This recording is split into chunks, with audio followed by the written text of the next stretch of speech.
In today's special episode of our programme, we will tell you about a typical day in Moscow for Jean-Claude Canibalier, Ambassador of Luxembourg to Russia. Hi, Jean-Claude, good Hi, to see Michael, you. good to see you. You will also learn about what makes the relations between Moscow and the Grand Duchy of Luxembourg special. Luxembourg is still investing into space, for example. And also where the diplomat likes to spend his free time. The year 1535. Which dishes are on his lunch menu, and what does Luxembourg and the Russian town of Tambov have in common?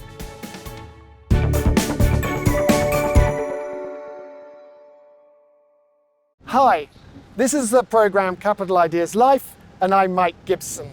Today we have a very unique show. Our film crew was given the unique opportunity to spend a day with the Ambassador of Luxembourg in Moscow. As we were told, he has a very deep understanding of Russia. So let's go and get acquainted. Jean-Claude Canibalier is a Luxembourg diplomat.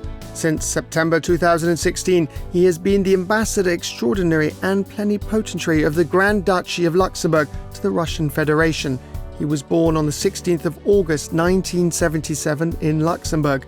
He is fluent in Luxembourgish, French, German and English. He holds the honorary title of the Knight of the Crown of the Order of Civil and Military Merit of Adolf Nassau of the Grand Duchy of Luxembourg. He has a real talent for communication. You wouldn't want to only speak to him in an official manner. You also wouldn't want to focus on the time limit. I'm very happy to be here today with Jean-Claude, that we have been knowing each other since a few years when I was also ambassador of Italy in Russia. As a friend, he's totally reliable. It's already difficult to consider him a Luxembourger. In my opinion, he's already Russian.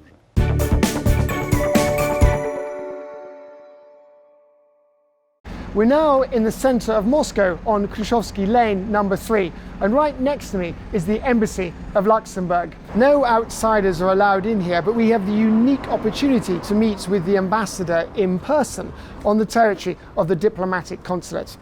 Let's go.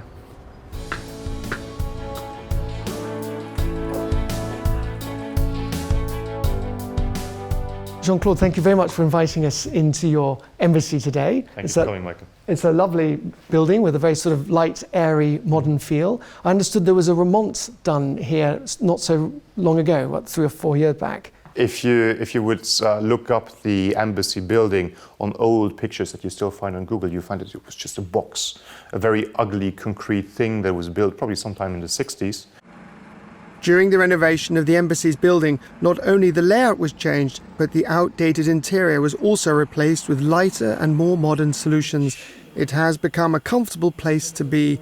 This is an important factor for diplomatic work. After all, Mr. Ambassador receives guests every day. These are diplomats, politicians, government officials and businessmen who have been his friends for many years. Many of our Russian friends also like to come to the ambassador's table. And it's an informal way to just discuss the state of the world, the state of the country.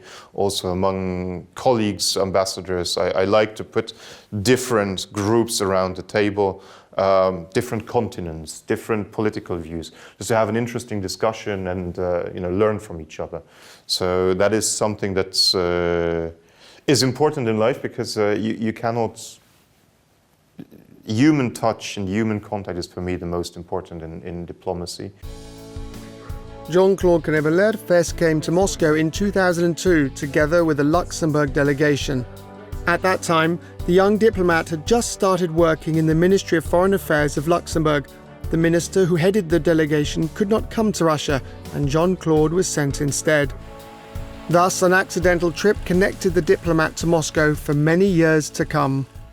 Because of the interest of our companies in this growing and more stable Russia after 2000, I came, I think, every 3-4 months. I had a business trip to Moscow and other cities, often with delegations, often with the Minister of the Economy or with the Crown Prince.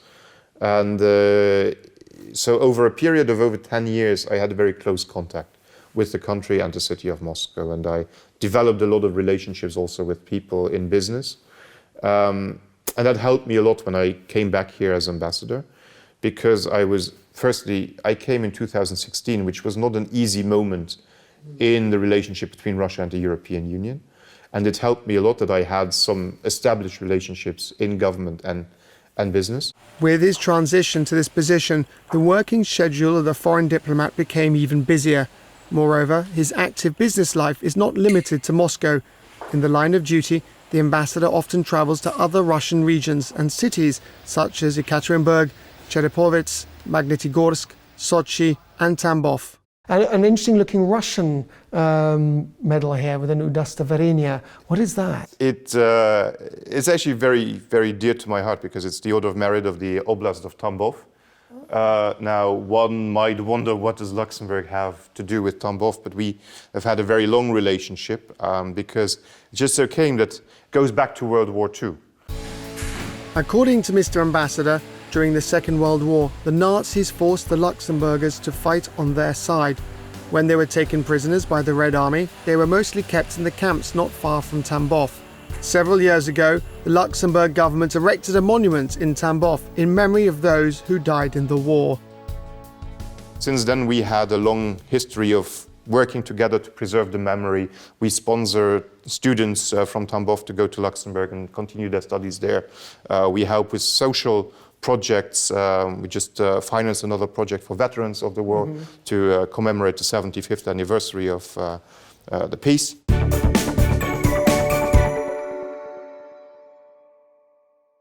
The ambassador today is expecting a guest for lunch, and the chef has prepared a delicious meal. Let's take a look at the menu.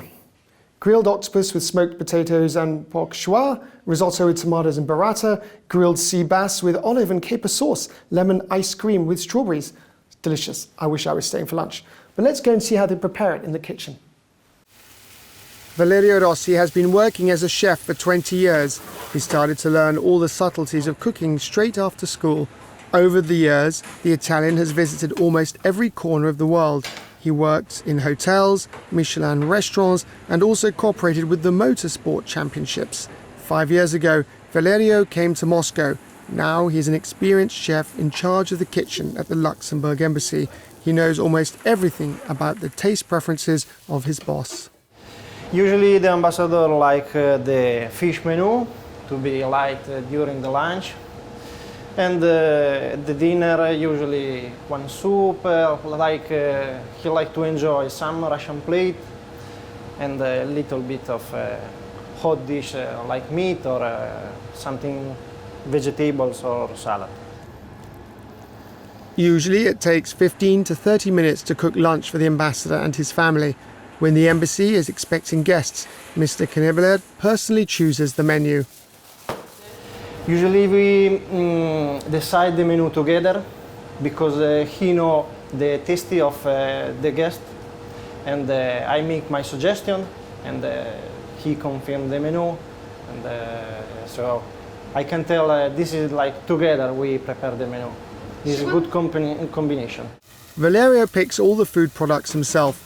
Quality and freshness are the top priority. He buys vegetables, fish and other ingredients and groceries for the dishes in Moscow stores. So let's start it.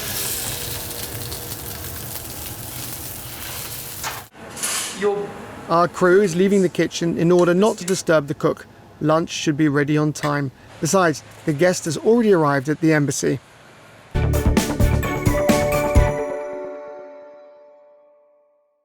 Mr. Cesare Maria Ragaglini is an old friend of Jean-Claude Knebler.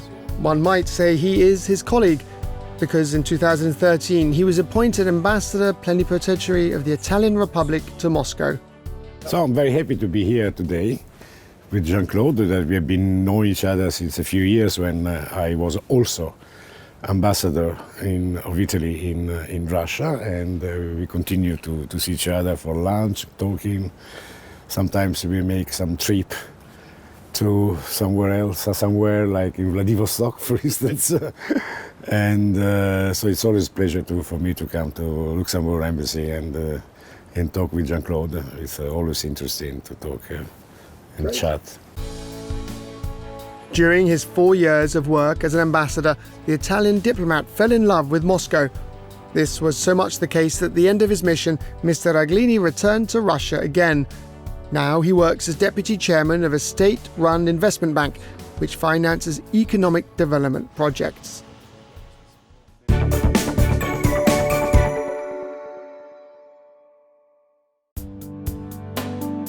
The Russian-Luxembourg relations have a long history. At the end of the 19th century, it was the Russian Empire that helped Luxembourg preserve its borders and strengthen itself as an independent state. Since 2005, relations between the two have begun to manifest themselves particularly actively. This followed the approval of roadmaps for the creation of a common space for cooperation. Today, both states have friendly relations. This is very important for both Luxembourg and Russia. To be honest, Luxembourg is a cradle of many Russian companies that have their representative offices or financial holdings there. In fact, there is probably not a single large company in Russia today that doesn't have its own companies in Luxembourg. This is due to the tax regime and the goodwill of the Luxembourg authorities. Surprisingly, I've been observing these relations for more than 30 years. They've always run smoothly. Certainly, it is the ambassadors who play key roles in the development of bilateral relations, and in this, Jean-Claude Knebler has perhaps surpassed his predecessors. I know virtually all of the ambassadors who work here. I know all of the Arab ambassadors, and all the American, German, and British ambassadors too. I meet with all of them. None of the ambassadors in our country have as many friends as this one. Wherever I go, even if it's a private party or a reception, I often see him there. As it happens, he has many friends. It turns out he maintains relations with many people. You have to have a knack for that. This is determined purely by the character of the person, and it's a valuable trait. In fact, he is a hard act to follow. Today, the dialogue between Russia and Luxembourg is developing in all areas. In the course of 130 years of Russian-Luxembourg relations, both sides have managed to achieve positive results in various fields, from economy and commerce to high technology, including the space industry. The Grand Duchy is a major investor in the Russian economy. One of the companies with the Luxembourg capital is GEO, based in Moscow.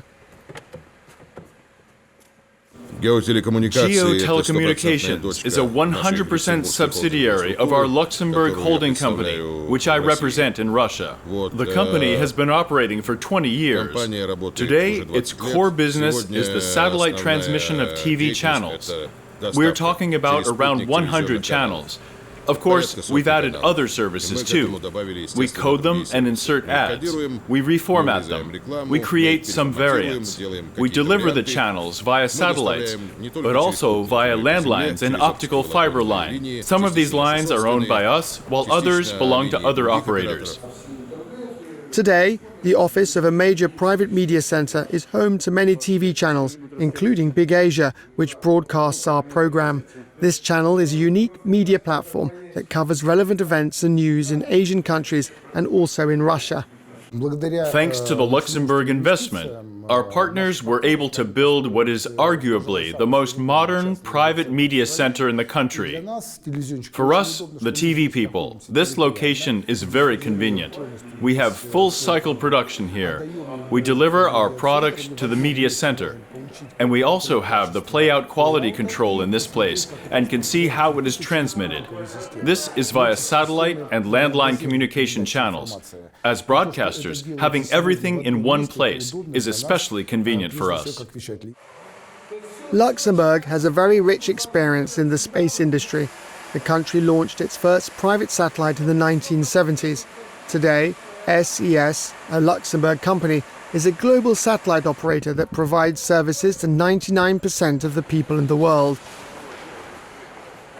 The world is changing, you have to adapt. The state is now doing other things, investing in other industries and working maybe more on an ecosystem, encouraging technology startups. Luxembourg is still investing into space, for example.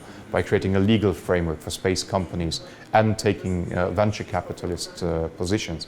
Which is going through parliament like they did in the 70s and just say, well, we need to provide insurance for some guys who want to launch a satellite into space, to do something that hasn't been done before.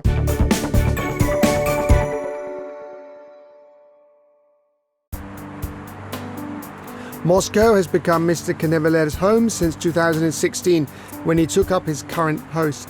He lives here with his family. The son of the ambassador and his wife Anna was born in the Russian capital.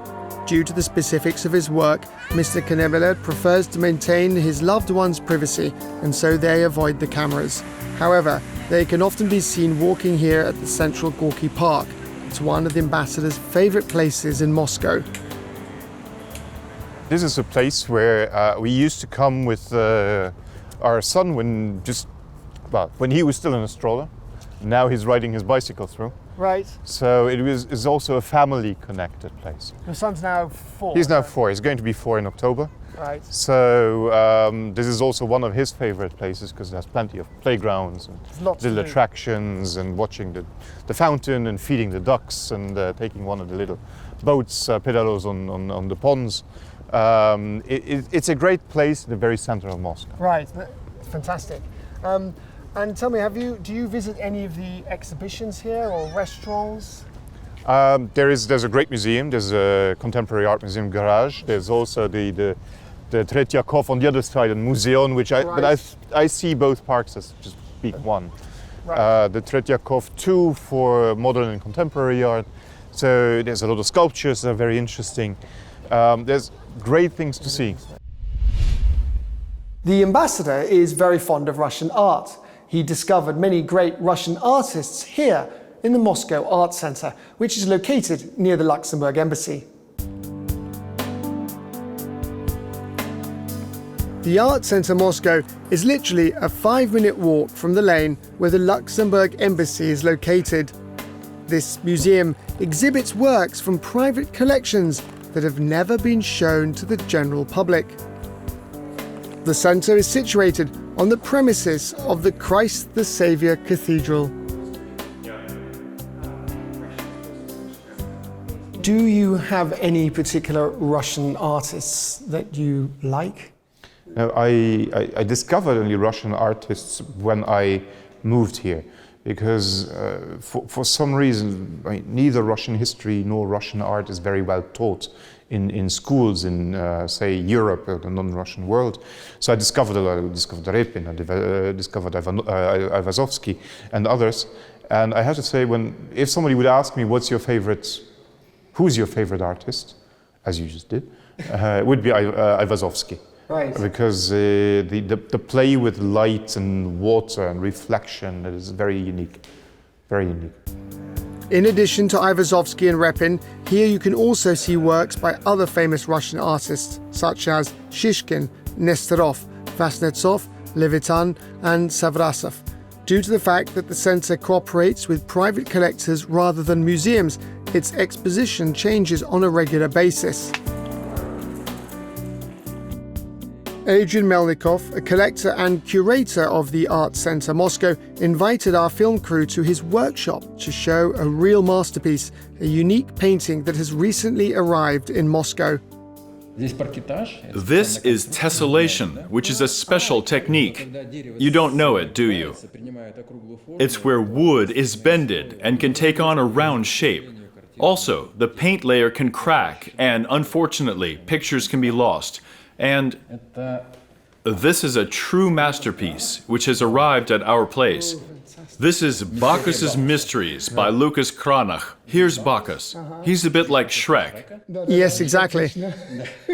In fact, we have the first mention of wine here. Taking into account the German origins of the painting and the artist's nationality, it's Riesling. Look, there's a signature here. A small dragon. In the year 1535. 1505. This painting, Bacchus Mysteries, is more than 500 years old. In 2010, its value was estimated at $3.5 million at the auction in the USA. Today, thanks to the program Capital Ideas Life, our film crew, together with the ambassador, has seen this German Renaissance artist's unique painting for the first time. The painting will adorn one of the halls at the Art Center Moscow in the near future.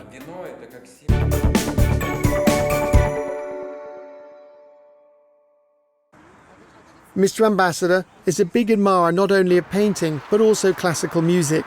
At least twice a month, the diplomat attends cultural events in Moscow.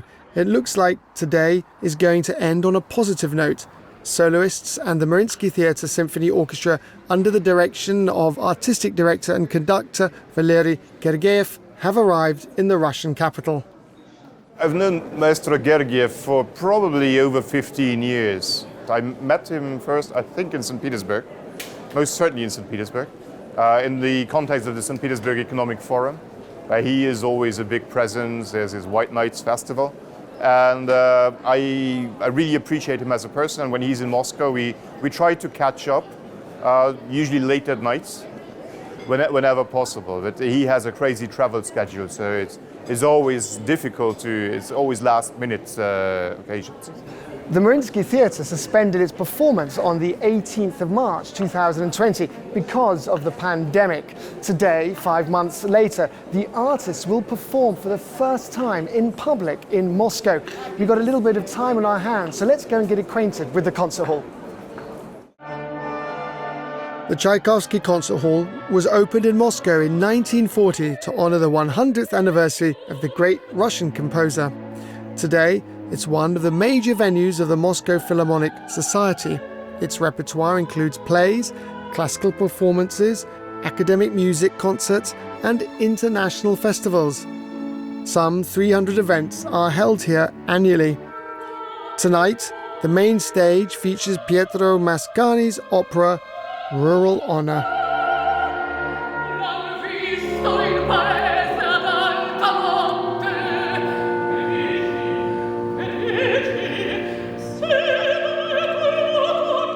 The main roles were performed by the stars of the Mariinsky Theatre.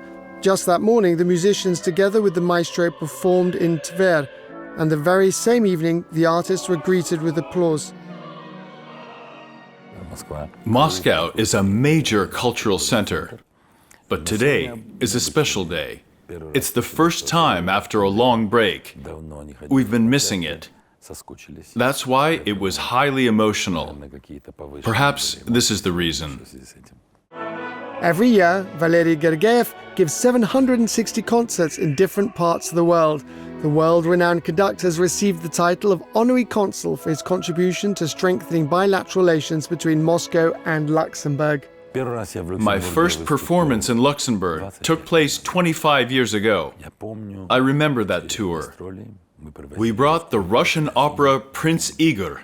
But when the Philharmonic Hall, a wonderful Philharmonic Hall, was built in Luxembourg, the level and quality of our cultural ties has reached completely new heights. It's a high-quality concert hall, and the public is well up to date. There's very serious public interest, and the world's musicians love to perform there.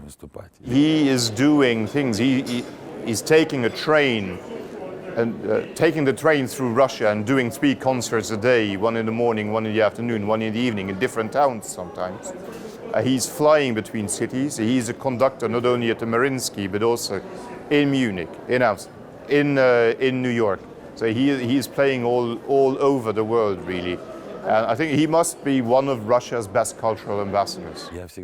I've always been friends with ambassadors, but this ambassador has a talent for communication.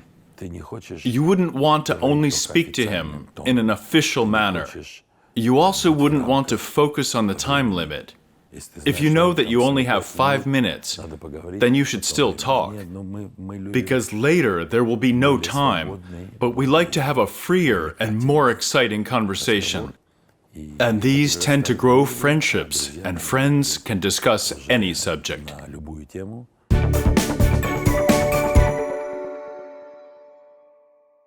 Now, while this program is airing, Jean-Claude Canibalier will have already completed his diplomatic mission as the ambassador of the Grand Duchy of Luxembourg to Russia. But he will, by all means, return to his favourite Moscow. After all, his work continues on issues related to the Russian-Luxembourg humanitarian and business cooperation. We've had a very eventful day. I'm very happy to have met the ambassador. I've learned many new things about Luxembourg, and I hope you also found it interesting. This is the programme Capital Ideas Life. I'm Mike Gibson, and see you next time.